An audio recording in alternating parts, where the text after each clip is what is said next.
true to what you said on paper. I wish that I could freely dream and be judged from within, hunted by a power that cannot.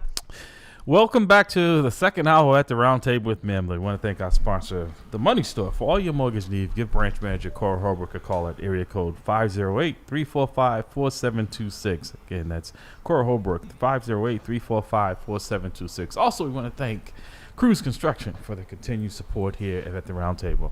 I'm your host here with my brother from another. The doctor is here giving you a checkup for a neck up. I think he's over there taking all this information in.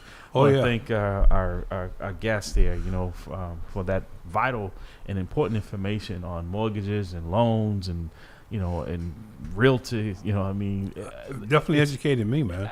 Exactly. Some things I was like, oh my God, I never thought about. The idea of getting into the market, because I'm telling my daughter, and my, you should wait, right? Yeah. Save up your money. You should wait. Yeah. You know what I mean? You're here. You got a support system. Wait and save your money. I never even thought about the fact that the price, the house you're looking at today may be $40,000 more tomorrow. Right. No, because that's what it really is. If you think about it, when we bought it, it's not way near what it is, right? So exactly. It just keeps going up. But we've always been saying, okay. But back then, it wasn't going up as quickly as it is now. So you did have the time to wait. But I think in this economy and the way things are now, you don't have that convenience. No, and you're competing. Convenience. But I think also one of the things I took away from Dr. Bradley is they said, you had more of a selection. Like when I went out looking, I could kind of be a little bit, no, this is what I want. You just sometimes you like you said, you might get the house, but you don't get the white picket fence. You may not even have the fence at all. You have to, and then work your way up. I think we want to have the mansion. Sometimes you may have to be with a 2-bedroom apartment.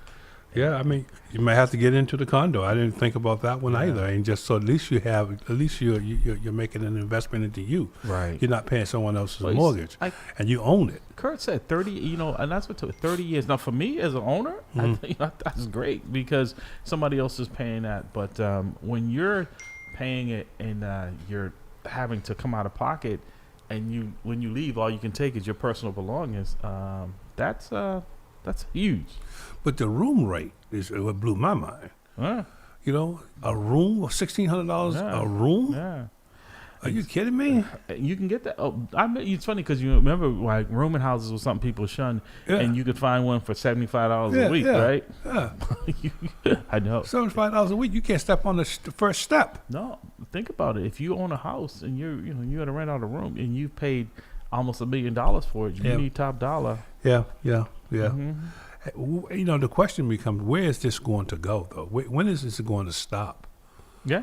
Is there any boundaries to this? I don't think so because you think about it, it's like the Beacon Hill, right? The South End, it just pushes people out the price because there are people who this really isn't an issue, right? That if if you're looking at $1 million home, usually the price is not a problem, right?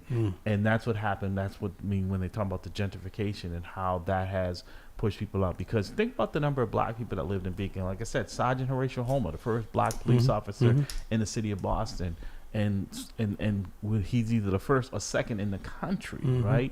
His family lived in Beacon Hill. I researched the home that they owned and lived in.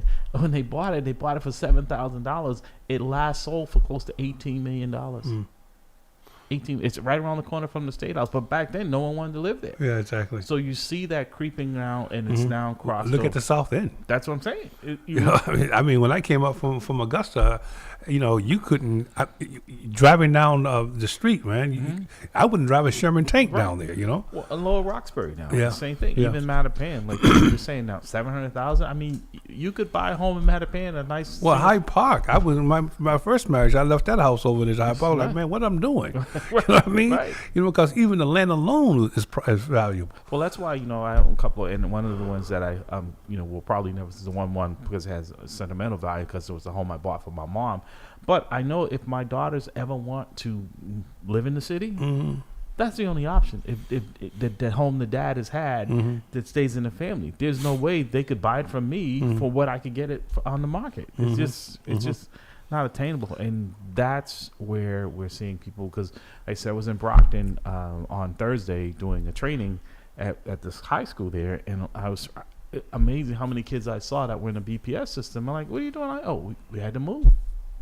We had to move. So, Senator Collins is going to be calling in. He's calling me, but, and we have to, get a hold of what's going on here because this is crazy, Larry. Yeah. It's crazy. Yeah. Is that the senator? Well, we're happy to have back in such short time my friend, the senator from the 1st Suffolk, Senator Nick Collins. Good morning, Senator. How are you, sir? Good morning, Larry. Good to be with you. Good to be with you. Thank you for joining us so early in the morning here. Just to follow up on a lot of things that, we were talking to folks and a lot of people appreciate when you called in a few weeks ago and explained this whole tax bill and how, the mayor was really trying to misrepresent what was going on when it came to this tax because there's been a lot of pushback on that. But a lot of issues, Senator, I'm not, that this administration seems to not want to listen to the people, the citizens here. There's a big uproar with the White Stadium, more school closings. I've never seen an administration so tone deaf in my life. I was testifying at a hearing last week for former Deputy Superintendent Eddie Crispin, and the mayor's office was being called by City Council at Large Mejia, and myself and 2 others were sent notice to come in and testify. We get there, Dr. Bradley. The hearing was at 10 o'clock. We called into this councilor's office. And they said, we just got this notice, basically a cease and desist from the mayor's office, that they were threatening her in illegal acts for having a hearing to have the public hear what took place. So we still had the hearing. We just had to join. But I'm like, I've never, Mayor Menino was very powerful, and he never went there. Mayor Walsh, my time as president, I've never experienced something of that magnitude. That the mayor is trying to shut down, silence people because they had an opposing view. Just appalling, in my opinion. But Senator, we want to follow up on this tax issue, and I know you sent me something here which really is troubling to me, and Dr. Bradley probably as well.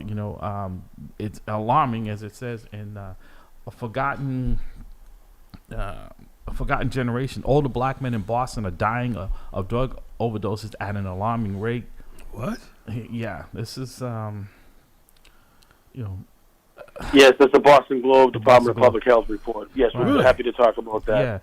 The highest rates in the city, and it's deeply troubling. We're happy to talk about that and the tax issue. Yeah, sure. I appreciate the opportunity. Yeah. The issue with the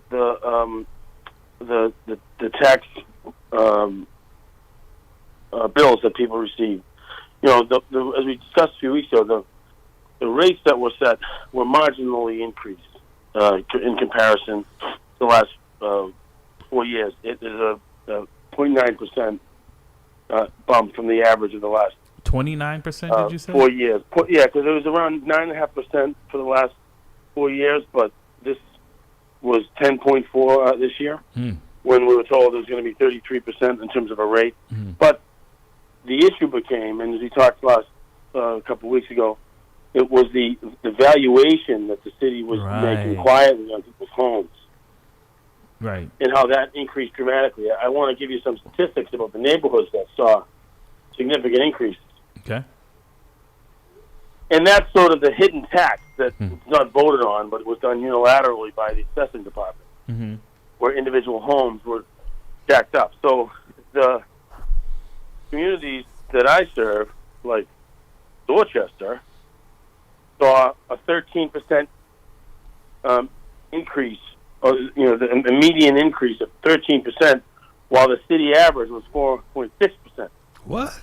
So people's homes went up over triple what in Dorchester than they did in the Back Bay.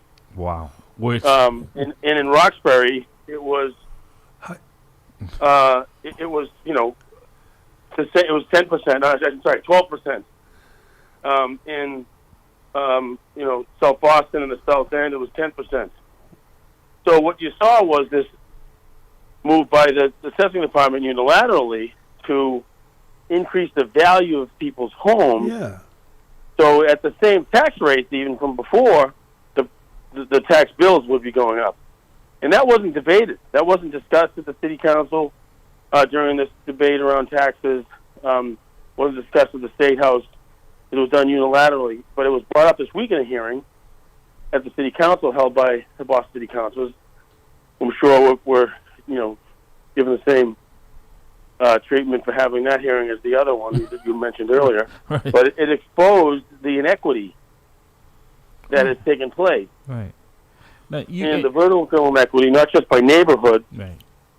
but even value of homes. So the middle class got smoked, while people on the really high end, some of them got a devaluation, which basically lowered their tax bills dramatically if for the very wealthy. Right. So the richest so the less whole debate that was put forward as if we're going to shift tax burdens and it's going to be supporting the residential community was all ruse, because the entire time they were increasing the value of what they were going to assess people's homes on. And so those statistics, and I'm happy to share the letter. You can feel free to share it with the listening audience on Facebook, as well as I wanted to just make sure people were aware.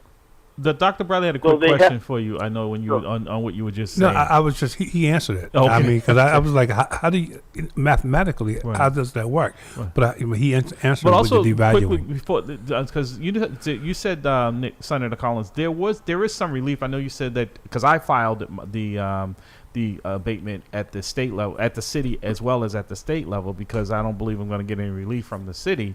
But you were saying, but that deadline is either come, or I know it's approaching, or has it passed for people? Yes. So there's a abatement process that people have till April for, which if you're a senior in the traditional residential exemption. But the abatement process for the assessment, overvaluation or disproportion, which is in both cases, the communities of Dorchester, Roxbury, Mattapan, Hyde Park, are all eligible because they saw a disproportionate increase in comparison to the average, sometimes 2, if not 3 times the average of the city. And most likely those homes, particularly those homes that were at that value, because there may be one person that's not, on the block, but, others, for the most part, it is strange where, like, we heard from people at that hearing where people who lived in a condo building in the South End, some people didn't get an increase, and some people did. It's basically the same home. So it was really, really strange. But that deadline is Monday to apply for an overvaluation or disproportionate overvaluation abatement. So the application I can share with you for folks to have online. We've gotten letters out. Want to make sure people in the community know that the deadline is Monday to get it postmarked.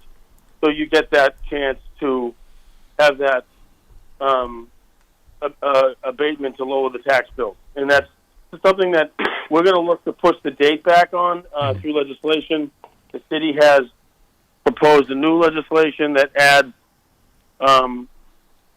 elements that we discussed last year, the form of rebates through the surplus fund, which they can do right away, to increase the residential exemption from 35% to 40%, and also increase the senior property tax exemption. These are things that we recommended last year in the legislation that the city was pushing, and they, said it wasn't possible, or they didn't want to do it, which didn't make sense, because that's true residential relief to people. Yeah, and that's not, I'm going to increase the value of your home quietly and jack up your tax bills and pretend that's residential relief. And that's a huge burden on people who've been in their home for some time, even if they paid it off and they're on a fixed income. People don't realize, the difference. Some people are just at the margins now, and if your taxes gone up, $400 or $500 or more, per quarter, that's significant in a lot of homes in these neighborhoods that you just identified. This is not, the folks who can most afford it are the ones who got the biggest break, and like I said, and then the ones who can least afford it. Senator, I want to sneak in this quick call if you don't mind. Good morning, caller. Welcome to the roundtable. Good morning. Do you have a question for the senator? Yes, I have a question, and yes, I'm a registered voter. Do you think that Michelle Wu, because this is 1 or 2 for her to push her tax bill to the Senate, will she succeed or will she fail when you say push a tax bill, I'm not sure. Like she did, like the first right, time. So there's a new tax bill. Okay. So so the council has the bill in front of them. The new elements of the bill that we recommended, I think, will be viewed favorably. The ability for the city to issue direct tax relief from the surplus funds that has been built up over 2 decades because the taxpayers have supported with their support to build up the finances of the city. Now it's so large that the rating agencies are telling them to start to spend it because they're raising taxes while stockpiling surplus funds. It's not good policy. It also doesn't help taxpayers. So I think that part will make it. I also think the increase of the senior property tax.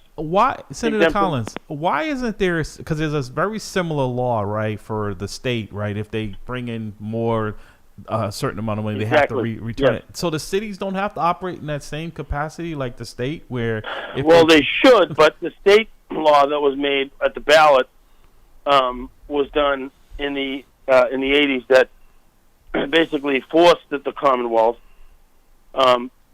to ensure that people were going to get relief back if we as a Commonwealth through the income tax brought in more than the state allowed, and that's for a number of reasons. That there's checks and people want to see checks and balances on that, because if we're spending more than we're bringing in, that's a bad thing. But then if we're bringing in more than we need just to spend it, that's a bad thing exactly, too. Right. Why? That's what I don't understand. And the only people hurting there are the taxpayers. Right. So I think the new parts of the bill that we recommended last year, that they said were impossible, they couldn't do it. It was just an unwillingness to work together on it. And the legislation came up to us unamendable, which means you couldn't make any adjustments, which is a my way or the highway approach that failed.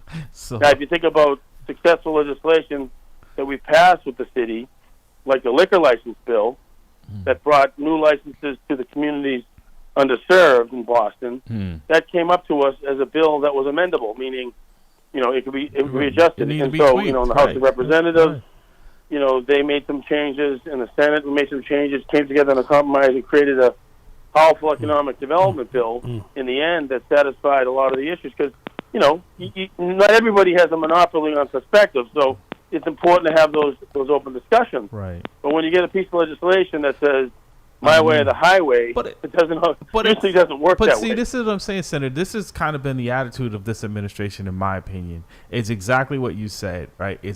We're not listening to you. We'll tell you what we want for you, and that's how you'll have to live. We'll operate under that premise. And it's so disrespectful to begin with. And who's going to go for that, especially when they have some say, which in most cases the taxpayers don't have much say, or they don't realize what say they have. So they just kind of take it on the chin.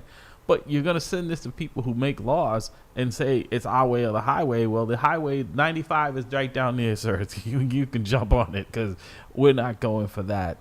It's just, wow. I mean, it doesn't shock me, but again, it's disappointing. But it's of course it's disrespectful to people who have a lot riding on things, and a lot of communities and a lot of people do. Yeah. But it's just bad policy. It doesn't work. Right. It's a failed strategy. Yeah. No matter who's doing it. So there's a reason that doesn't happen that often, because it doesn't get you very far. So I think those elements of the bill that would increase the residential exemptions for seniors and property tax owners, that will provide access to rebates, just like Governor did in 2022 when the state brought in too much in revenue from the income tax, give it back to the people. As well as for small business. So those elements, because it's an amendable bill, even though they stuck the same, tax increase on commercial on there, we realize now that's not necessary because of the reserves that the taxpayers supported the city to build up over 2 decades. Mm-hmm. It's now time to give that back to them. Yeah. So let me just call it. Did that answer your question? Yes, you did. Okay. All right. Thank you. Appreciate it. So Senator. So the date is important, though, Larry. With that legislation, we're going to try to adjust the date so people have more time, and it's aligned with the April 1st date for the other abatement options. Mm-hmm. But this overvaluation or disproportional valuation abatement deadline. It's technically today, but because today falls on weekend, it's actually Monday. Yeah. So people have till Monday. They can file it today if they want to put it in the mail, or tomorrow, or Monday, as long as it's postmarked by Monday. It's a simple application. They ask your particular information about you and your home, and then your reasons for pursuing an abatement. And for those, if they go on the website, Boston Assessing online, they just put in their address and they know what happened from last year to this year. If they had received an increase that's in their mind either overvalued or if it's disproportional. Again, the city average is 4.6% increase, like the Back Bay and downtown. Yet Dorchester, Roxbury, and other communities are double, if not triple that. Wow. That they should apply, and it's a simple application. So I think it'd be good to put that out there, and we put it out in the mail, and it's also available at libraries in the community as well as at post offices too. See, they don't make people aware of that as much as they do about we're coming for more of your money. Like I said, no, and I appreciate the opportunity because at the meeting earlier this week in the council, when they asked this question, they try to kind of misdirect people, saying, "Oh, well, you have till April 1st. You have till April 1st on other ones, right? Other abatement options, but on this one, you have till Monday, right?" And they hope you I miss the didn't highlight deadline, that. right? Because it works in their favor, and also the misinformation. Because it's funny because when your last call, we have another call in line. Want to grab that call?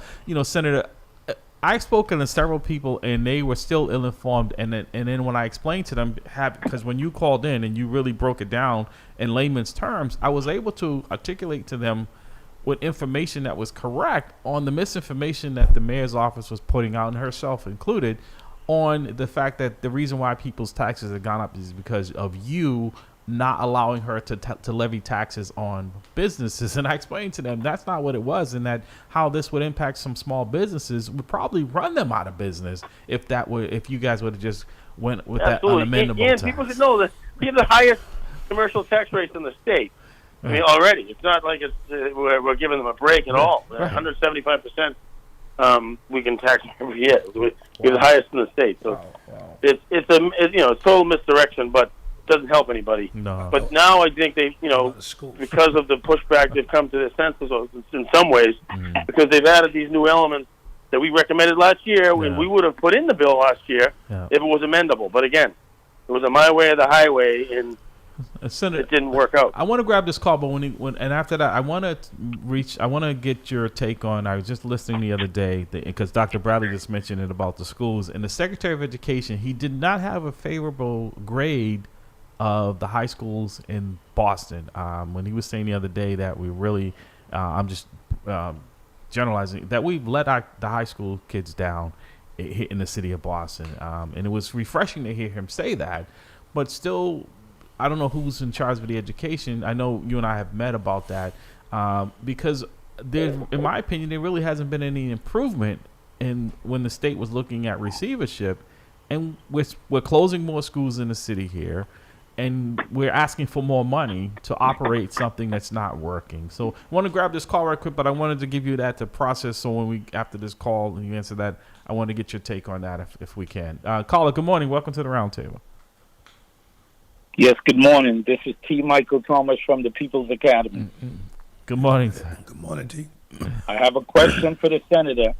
For full disclosure, I am a supporter of the senator, so folks can't say I'm not asking him to have questions. Okay. So my question to you today, Senator, is during the recent event that came out with White Stadium, and then to find out that $100+ million was withheld that was slated for the marginalized, underserved black community in particular, where programs like mine were shut down, people reoffended, folks lost their lives, their homes, etc. I'm asking you today, what's your opinion, and is it fair that the mayor sat on that much money that could have helped so many people that are still struggling today? What's your take on that?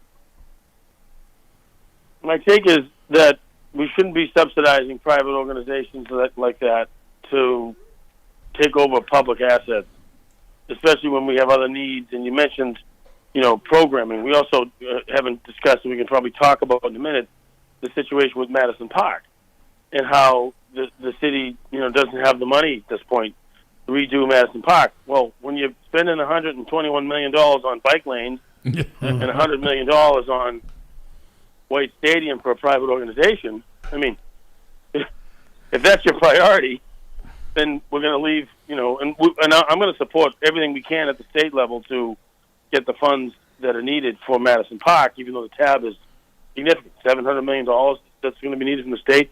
I'm going to give it everything we got. But once the state is looking at what the city's doing with their funds, it doesn't help. And so I think that if we're going to spend money on White Stadium, then we should be keeping it for ourselves, for the city to operate and manage and utilize. And I think that should always be the priority, that our public assets should be for public use. I mean, you just look at, there was a parcel over in Dorchester owned by the Boston Public Schools a couple of years ago.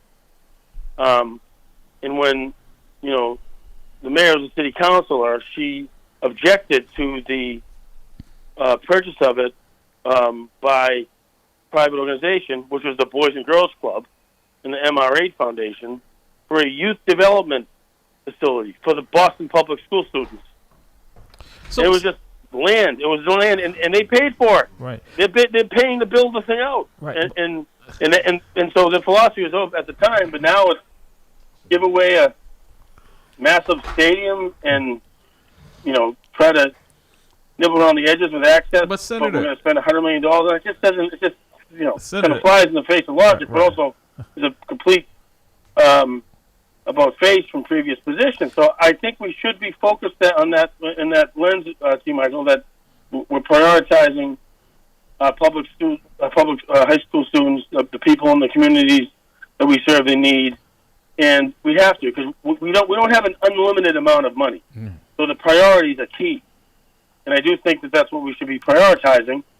And if we could do it all, great, but you can't, so you have to prioritize. But Senator, I'm committed to getting the funds that we can from the state to make sure that we can reconstruct adequately the Madison Park facility, because it should be a gem for the city. Senator Collins, it's been invested in, and it's been underappreciated. And we know now that with the focus on workforce development, not that everyone has to go to a 4-year college and take on hundreds of thousands of dollars of debt, that there are jobs out there and skill building avenues that can begin in high school, and with community college and vocational schools being free, that there's pathways, but we have to have the resources, the facilities, and show the kids that this is something meaningful of experience for them that we care about and that they can benefit from it, and that they should get emotionally invested. Senator, right now that's not the case. Senator, so because the lines are blazing, so I want to get to some of these calls for you as well. But also, I wonder the mayor's state of the city addresses. She said that there was going to be billions of dollars, invested into the infrastructure of these schools, and now I'm hearing that sounds like that's not going to be taking place. And I'm not understanding why if we're closing down schools. So, T. Michael, does that answer your question? I want to grab this other call. Yes, one last thing. Yep. Senator, that's why I call you Saint Nick. I always support you, always will. Great show, and I will be listening. Thank you. Good morning, caller. Welcome to the roundtable. Good morning. Good morning. Yep. This is Sadiq here. Yes, sir. And, first of all, was a couple of things. Number one, that in terms of the Madison Park situation, I would hope that the same type of energy is going to go into the issues around the O'Brien High School, because we want it to remain there, because I don't hear anybody talking about that. Number one, it's the same complex. It should be developing the whole complex, not just the Madison Park aspect. But let me just say that I'm calling primarily regards, sometimes, you got the senator on here, around, Roxbury Community College. Which is a state school, yeah. Exactly. And specifically what's happening, I mentioned last week about the disaster over there at the Reggie Lewis Center. I've talked about the fact that, the executive director, Michael Turner, he's been horrible to the extent that there were those of us who said he needed to go. What has happened is that our understanding right now is that Dr. Jefferson, the president of the college, has reassigned Michael. He's no longer the executive director there because of the fact that the community is outraged that he's in that position.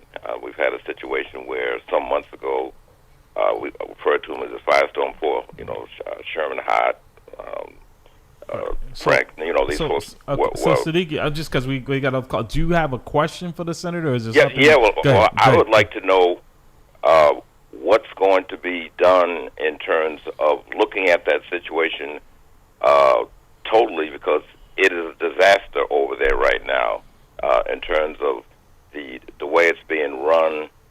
Like I said before, the former executive director is now assigned to the president's office.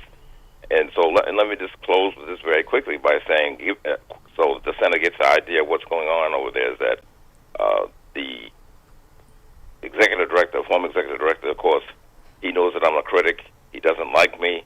My grandson is a part-time OSRI worker over there, and essentially what it is that he's been using my grandson in terms of retaliation to get at me. Okay. And I'll give all right, so I need you to get to your question, though, because I'm just trying to give. I get the background. Yep. I'm trying to do is get so he understands the depth of the problem over there in terms of what's going on. Like my grandson, now on the 14th, he got a call to come in at 5:00 p.m. To work. I said, Hassan, because he called me after he went in. He says, Dad, he said, they told us the old freeze we could go home. I said, was it your direct supervisor or Michael Turner? He says, Michael Turner. I says, Hassan, you don't leave there until your direct supervisor tells you can leave, because I don't want to be a thing where the next day Michael Turner says you're going to be terminated because we were authorized to leave. Now, on the 16th, I get a call at our house here from HR saying they need to talk to my grandson. Okay, so what happened was that I said, well, you can't talk to him unless you say what the matter's going to be. They said, well, it was because he violated his directive from his immediate supervisor on the 14th at 8:10. And so essentially I said, well, that's interesting. He said, why? I said, because I was there at 8:10, and the bottom line is that never happened. He said, this conversation's over, and hung up on me. Okay. So there's a huge dilemma over there. I would hope that the senator would want to be involved in an investigation over there, because there's complete turmoil over there at the Reggie Lewis right now. Right. So and let me we need Sherman Hart and those folks who stabilize that location to be brought back. Okay. So Senator, I think I'm pretty sure that's not your district, but is there oversight or someone that oversees the state colleges that could help Siddiqui with? So depending on what committee assignments we receive this term, we don't have them yet. We probably won't be for a couple of weeks. Last term, I was the chair of the Committee on State Administration and Regulatory Oversight. And, when issues like this come up in different agencies, we begin inquiries. There's also another committee that's called the Committee on Post Audit and Oversight, which actually does the investigations from the legislative perch. So depending on where I land, that may be something that I or my committee would get involved in.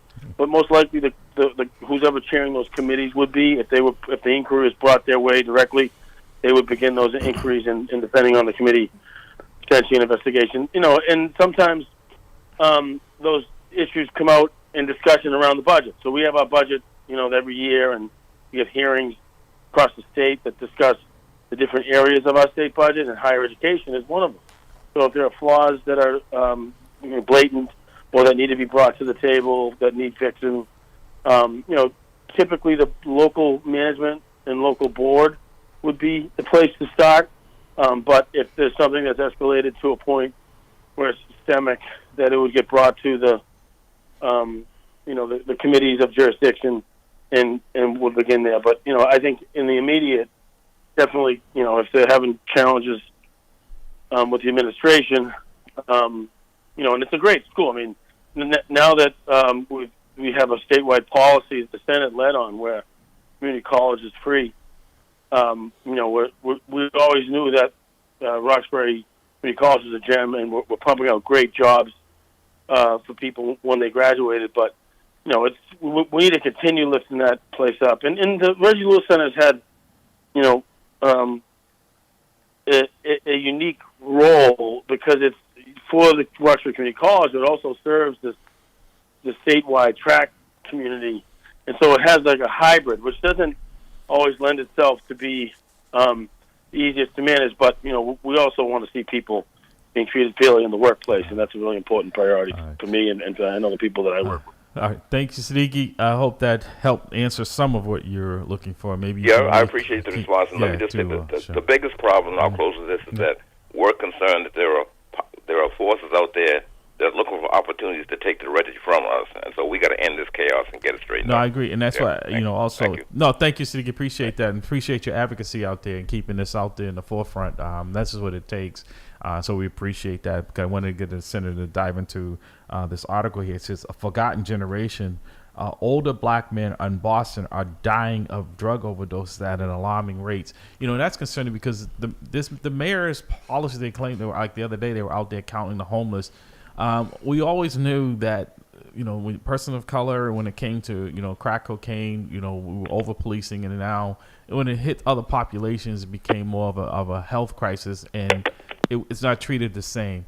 And now seeing this, it just smacks in the face of, we get a lot of lip service, but we don't really get any real service because according to them, they have this black men's organization, all these organizations really with no real substance to it, right? One or two people in there. So really it's already designed to fail. There's really no funding behind it. Like I said, we're spending money on bike lanes and unnecessary things and then you see something like this and we're spending $200 million on bike lanes. It just, how do the two conflate, Senator?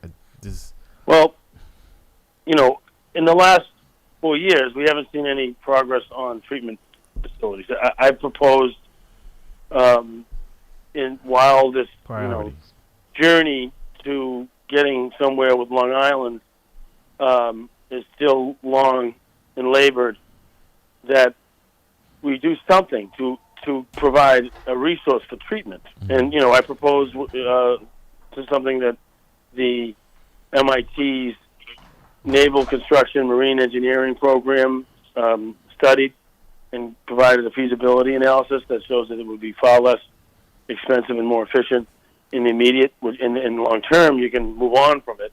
But to convert a cruise ship to a floating hospital for treatment, recovery, and housing. They did an analysis similarly the year before when San Diego, which is a base for the Navy, had challenges with homelessness, and that was something they used to look at providing affordable housing. Now, we know that facilities like this can work because of the United States Navy's USNS Comfort, USNS Mercy floating hospitals that come and serve areas.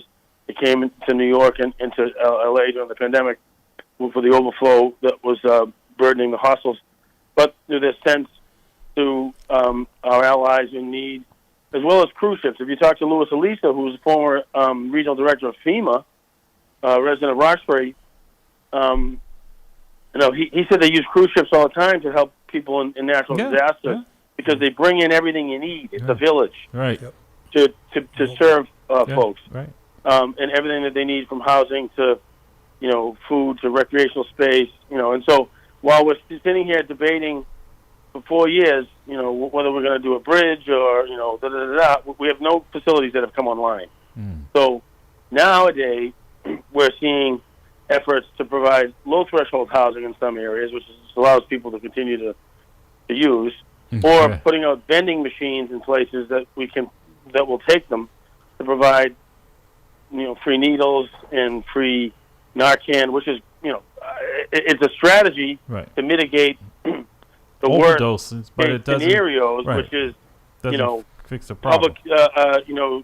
Public health disease, and also infectious disease, and to mitigate overdoses. But I mean, just look at these statistics. In the last 4 years, 10,000 people have overdosed in Boston, and over 1,000 have died. Wow. So even if you're batting 900, you're still going to, at the rates at which people are using and not getting treatment, we're still going to lose 1,000 people That's a in lot. 4 years. That's significant.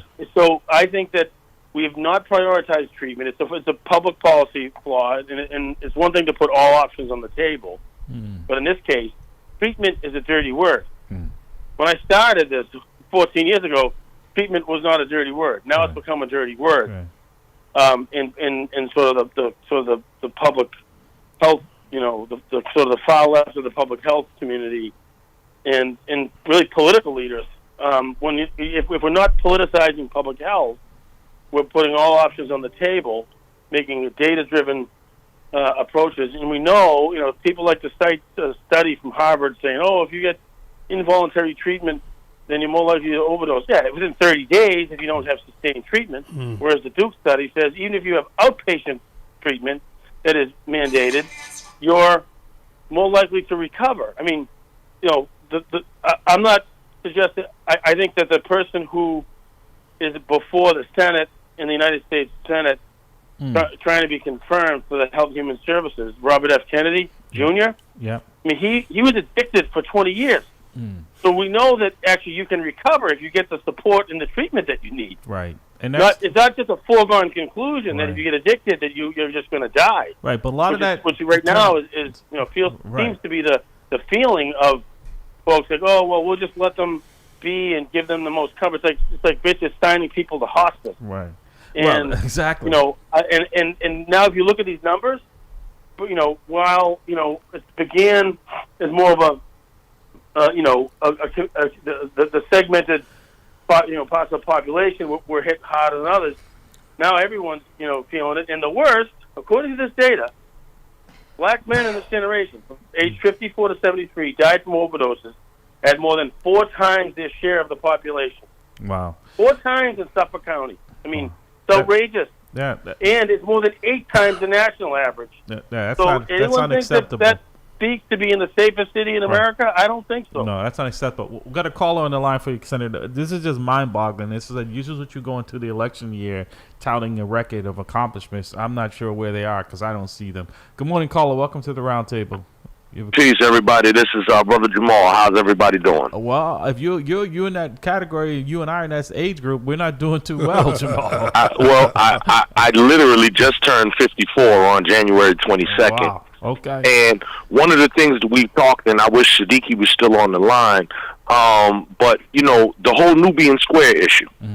Obviously, this was an area that was highlighted in the article. And, I've watched it because a lot of these people are people I went to high school with or slightly older than me, people I looked up to, former athletes or former gangsters, if you will. And now they are suffering from every manner. So it's not just the drug addiction, but now it's the diabetes, which may lead to amputation of a limb. It's, kidney. It's people walking out there with the bags. People who are like, it's a slippery slope. Right. So it ain't just like, I'm just addicted to drugs. No, but there's a myriad of health issues that come with this. So, Dr. And also, too, many of these people, too, in the old school era, when I was a kid, and they were older. Remember, these are people who had served in Vietnam and everything like this, but now it has gotten way more, it's gotten far more prolific. So I want to bring Dr. Bradley into this because, you're in academia, and Jamal just touched on a lot of things as well as a senator, and he said a lot of these people are veterans, right, and there are services available. So there would be an area of, you're military, a veteran of military. Why aren't they reallocating these folks to some of those VA services that people are supposed to be guaranteed to, right? If they're available. No, I know. But and then it goes down to, we say things isn't about race. So this isn't a DEI, right? Well, often, Larry, these people are people of color. And coming out of the system myself, as relates to the military, you are carefully misinformed.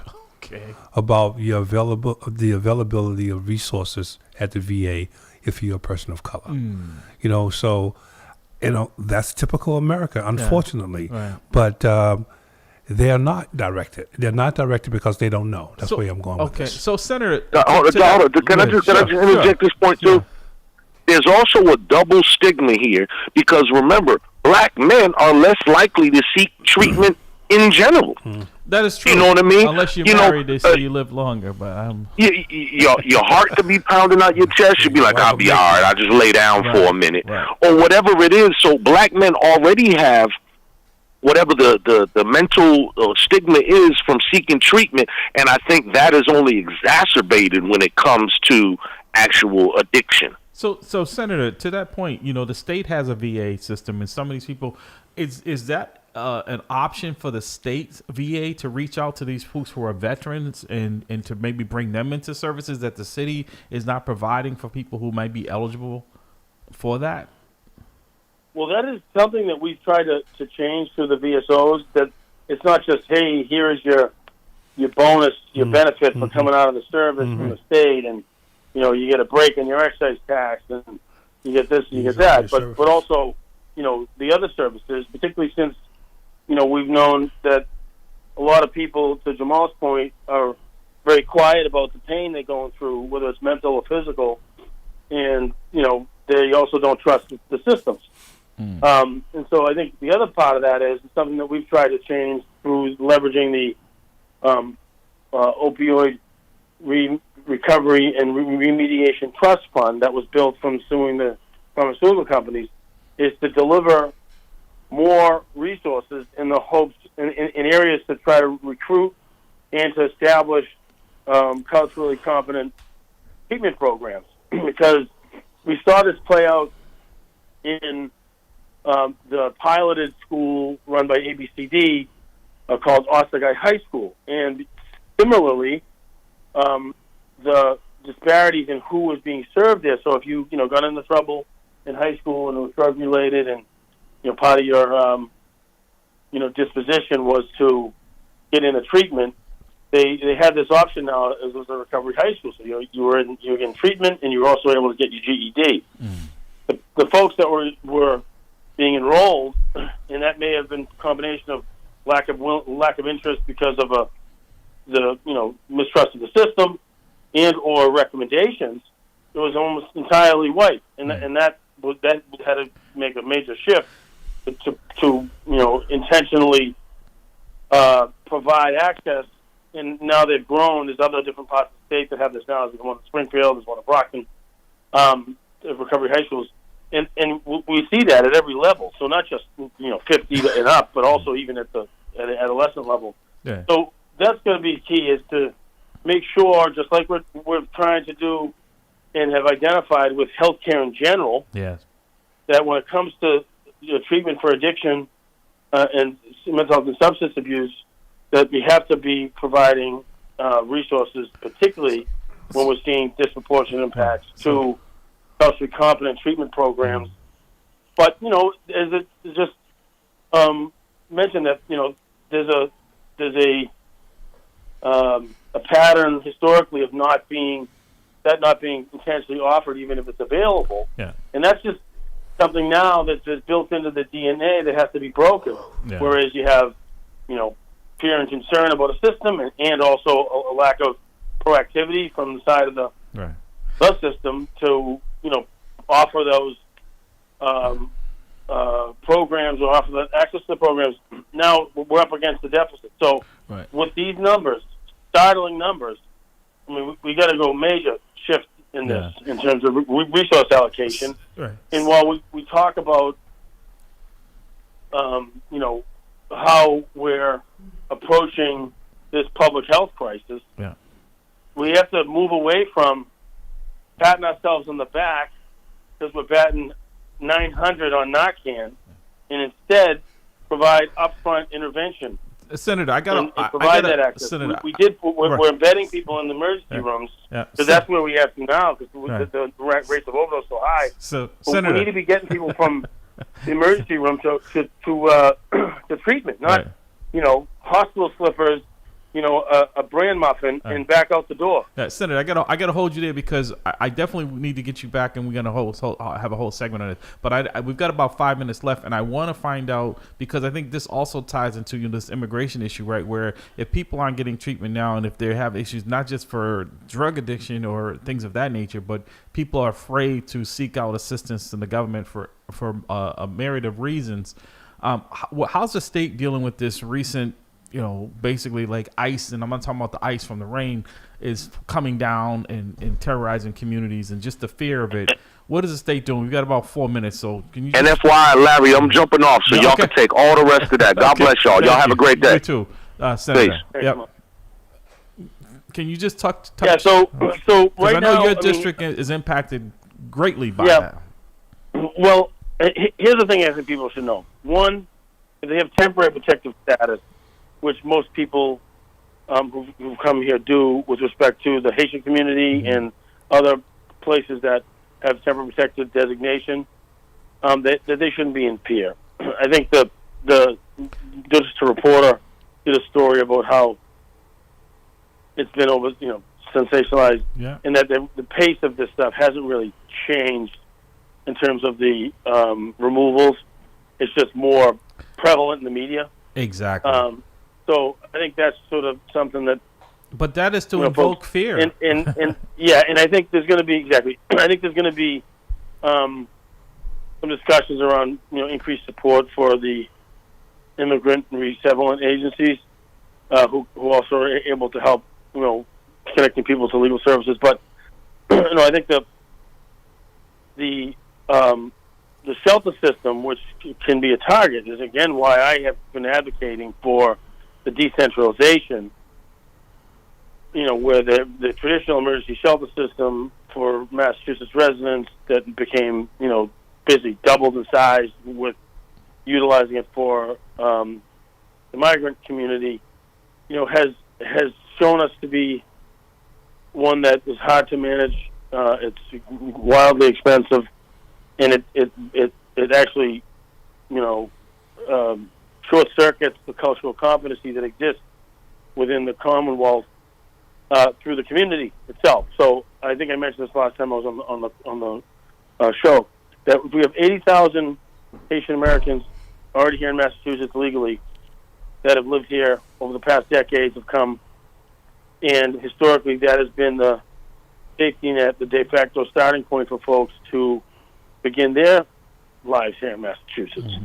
We've sort of pulled that away up front by forcing folks into the shelter system, and anybody who's traveled and goes someplace where there's differences in language or in culture, if you don't have a local tour guide, you're going to get fleeced, and you're going to be wandering around in the dark quite often. And I think empowering the community that's here to help with that burden, while also providing financial support and relief to the families that take that on, is where we should be headed. But then we have a decentralized process that is, spread out across the communities at large, and the burden is shared, one house or one family at a time. And then you're not find yourself in situations like we find ourselves in some of these places where we have anonymity, significant anonymity at these shelters, where some people who actually aren't even supposed to be there are not really in need of assistance and aren't even signed up, are camping out to use it for nefarious purposes, which creates a whole new area of scrutiny and of vulnerability. And so that's something that, we've seen, as well as, when someone gets sick, if you're in one facility, whether it's the CAS or the Cambridge, courthouse or another facility with 100 people, one person gets sick, 100 people get sick. Right. So, that's part of the challenge there, along with the costs that are hard to maintain. Right. So, Senator, we have to... I think those conversations are coming soon with the EA shelter system, and it's on the forefront. Yeah, we're up on hard. Senator, we have to make this a regular segment with you. But this is why we also need assistance in having funding, so that these broadcasters, people that listen to this, that are impacted mostly by what we've been talking about today, to be able to get that out, right? We don't Yeah, have you guys that. created. We don't have a platform other than these to do this, but the funding is not available. You know, we're fortunate to have sponsors, but you know, we need assistance in helping this, and we love to work with you because you're here. We know you are someone who cares about your community, your constituents, but everyone here in the Commonwealth. And we appreciate that. That comes from your family legacy, from your dad. I have very good relationships with most of your family, if not all of your family, because you guys are like the wolves. You travel in a pack, you know, and it's great to see. But like I said, if we could get some help here so that this message can be getting out daily to people in real time, what's impacting their lives and how they can get the assistance would be greatly appreciated. Yeah, no, I think it's a valuable service you provide to the community, so they're getting an unfiltered analysis and facts about what's going on. And what I just do want to remind people, over the weekend, please consider if your tax bill's going to file an abatement by Monday. And Larry, you know, I'll share those docs. You can share them online and Facebook, but you can get them to the Boston City of Boston Assessing website as well as at your local library and post office. Senator Collins from the first.